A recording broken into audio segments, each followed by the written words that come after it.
Brilliance Audio. The Bounce Back by Addie Woolridge, performed by Adenrele Ojo. Don't clap for that. The harsh whisper shattered Neale's concentration. Looking up from the photo she'd just lit on fire, she searched the sparse crowd for the whisperer, but saw only a few bored-looking patrons over by the bar. Objectively, she knew not everyone was going to like her art. But did they have to whisper so loudly about it? Her piece had just started. They could at least give her 5 minutes to warm up. Hell, everyone had given Sarah's giant papier-mâché dog's head in the next room nearly an hour, and that didn't even have a multimedia element to it.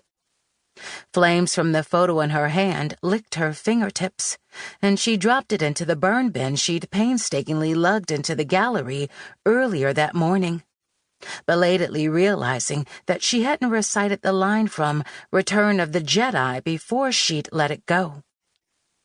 Picking up another picture, Neale waited for the flash of pink light from the projector overhead to tell her that it was time for the next photo.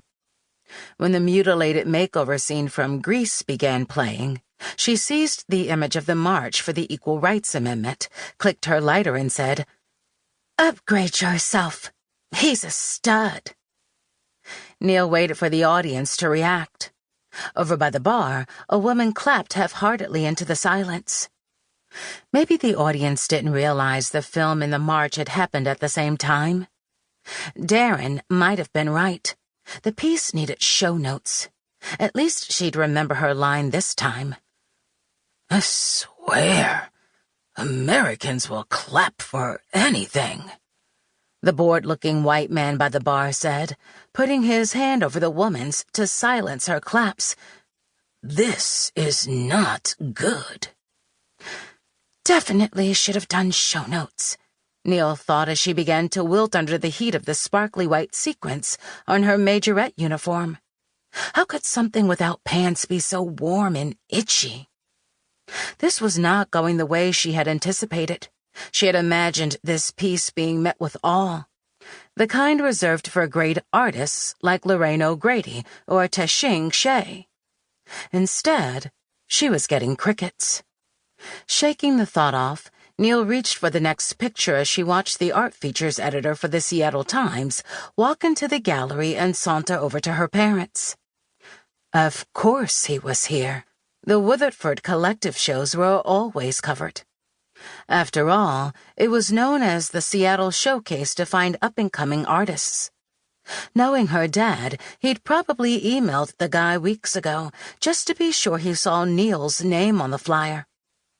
Overhead, Julia Roberts bought clothes in Pretty Woman, and Neale was painfully aware that her video loop only had a few more seconds before she needed to give up on the picture and prepare for the next clip. A little bubble of panic began to rise in her. Hoisting the cover of the Beauty Myth to waist height, she clicked her lighter and shouted, "Money is power, baby!" In the corner, her sister Dylan clapped as if she could inspire the entire room to follow her lead. Next to her parents, the Times critic tilted his head to one side and then the other, as if getting a better angle on the piece would provide additional clarity. Neale reminded herself that art was meant to make people uncomfortable. She just hadn't expected herself to be one of those people. "I don't think she made it into the collective on her own merits," the formerly clapping woman said, tipping her head toward Neale's parents.